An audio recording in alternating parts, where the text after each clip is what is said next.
দুপৰীয়া বন্ধু বান্ধৱীসকল আজি দুপৰীয়া সাজত মই এয়া বুটৰ ঘুগুনি বনাবলৈ লৈছোঁ। আপোনালোকৰ বাৰু বুটৰ ঘুগুনি কাৰ কাৰ প্ৰিয় জনাবচোন দেই। মই এতিয়া এয়া ধুনীয়াকৈ বইল কৰি ল'ম আৰু এয়া চাওকচোন মোৰ বইল হৈয়ে গ'ল আৰু বুট আলু এনেকৈ বইল কৰি ল'লোঁ। এতিয়া মই এটা খৰাহিত এয়া কাঢ়ি ৰাখিম যিহেতু পানীটো নিদিওঁ। আৰু এয়া চাওকচোন বুটখিনি ইমান ধুনীয়াকৈ বইল হৈ গৈছে আৰু মই চিটি মাৰিছিলোঁ 5টামান। আৰু এইফালে এয়া পেষ্ট এটা বনাই লৈছোঁ, আদা নহৰু জলকীয়া পিঁয়াজ এনেকৈ আৰু লগতে সিজোৱা বুট এবাটিও দি দিছোঁ দেই। এনেকৈ পেষ্টটো বনালে মানে বহুত ধুনীয়া হয় খাবলৈ ঘুগুনিটো। আৰু এইফালে মই পেষ্টটো এয়া ৰেডি কৰি ল'লোঁ আৰু পেষ্টটো ৰেডি কৰি লগতে এইফালে কেৰাহীখন পাতি পাঁচফোৰণ তেজপাত আৰু লগতে পিঁয়াজ, মই পিঁয়াজখিনি এতিয়া ৰঙা হোৱালৈকে ধুনীয়াকৈ ভাজি থাকিম। আপোনালোকে বাৰু সকলোৱে দুপৰীয়া ভাত বনালেনে জনাবলৈ নাপাহৰিবচোন দেই।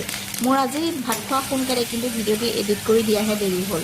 আৰু এইফালে এয়া পিঁয়াজখিনি ভাজি হোৱাতে মই পেষ্টটো দি দিছোঁ আৰু পটককৈ ওলাবলৈ নোখোজো জানিছেনে। আৰু কেমেৰা ধৰা মানুহো নাই, বিশেষকৈ এটা হাতে কেমেৰা আৰু এটা হাতে বনাই আছোঁ দেই। অকণমান কিবাকিবি ভুল হ'লেও আপোনালোকে শুধৰাই ল'ব বুলি আশা কৰিলোঁ। আৰু এয়া মোৰ মছলাখিনি ভাজি আছোঁ আৰু ভাজি থাকিম যেতিয়ালৈকে মছলাৰ কেঁচা গোন্ধটো নাযায় তেতিয়ালৈকে মই ভাজি থাকিম। আৰু এইফালে ইয়াত মছলাখিনি ভাজি হয় মানে মই এইফালে ভাজিও বনাই আছিলোঁ। এয়া বনাইছিলোঁ ভাজি আজি মূলা আৰু সৰু মাছ লগতে আলু এটা কাটি দিছিলোঁ আৰু এনেকৈ ভাজিখন বনালোঁ। আৰু আপোনালোকে নক'ব কোনেনো বুটৰ ঘুগুনি বনাই খাই পোৱা নাই নহয়নে, কিন্তু সকলোৱে বনাই খাই পাইছে। কিন্তু মইহে অকণমান ভিডিঅ' যোগেদি আপোনালোকক দেখুৱাব চেষ্টা কৰিছোঁ। এয়া মছলাখিনি ভাজি হোৱাতে সোৱাদ অনুসৰি নিমখ, জোখ অনুসৰি হালধি আৰু লগতে জিৰা গৰম মছলা এয়া ধুনীয়াকৈ ভাজি ল'লোঁ। আৰু এয়া চাওকচোন বুটখিনি যে কাঢ়ি ৰাখিছিলোঁ এটা খৰাহিত, এয়া বুটখিনি মই এতিয়া ইয়াতে দি দিম। আৰু এয়া চাওক মছলাটো একদম ধুনীয়াকৈ তেলটো বিৰিঙি একদম ধুনীয়াকৈ শুকাই গ'ল।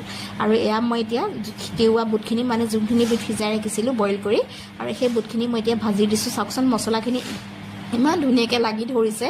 আচলতে ঘুগুনিখন যে খাবলৈ বহুত টেষ্টি হৈছিলে দেই। আৰু মই এতিয়া গৰম পানী এড কৰিছোঁ ইয়াতে। আৰু ইয়াত তৰকাৰীখন দেখিছেই নহয় কালাৰ দেখি, আপোনালোকে নিশ্চয় খাবলৈ কেনেকুৱা হ'ব গম পাইছেই চাগে। আৰু বহুত টেষ্টিও হৈছিলে খাবলৈ। মই খাই বৈ লৈহে ভিডিঅ'টো এডিট কৰিছোঁ আচলতে। আৰু এয়া মোৰ তৰকাৰীখন ৰেডি হৈয়ে গৈছে দেখিছেনে।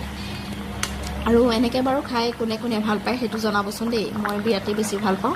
আচলতে বুটখিনি কালিয়ে তিয়াই ৰাখিছিলোঁ। কালি যিহেতু যোৱাকালি বতৰটো ঠাণ্ডা আছিলে, আজি যিহেতু ৰ'দ দিলে তেওঁ বনাই দিলোঁ। আৰু সেইখন মই ইয়াৰ ফ্লেভাৰটোৰ কাৰণে মই দি দিছোঁ কস্তুৰী মেথি এড কৰিছোঁ। আৰু মোৰ এয়া ঘুগুনিও ৰেডি হৈ গৈছে।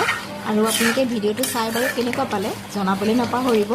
আৰু যদি ভাল পালে ভিডিঅ'টো সকলোৱে লাইক কৰিব, কমেণ্ট কৰিব, লগতে মোৰ ভিডিঅ'টো ছাবস্ক্ৰাইব কৰিবলৈ নাপাহৰিব। আৰু এয়া চাওকচোন মোৰ এতিয়া তৰকাৰীখন ৰেডি হৈ গ'ল। এতিয়া মই ভিডিঅ'টো ইমানতে সামৰণি মাৰিছোঁ। Bye bye.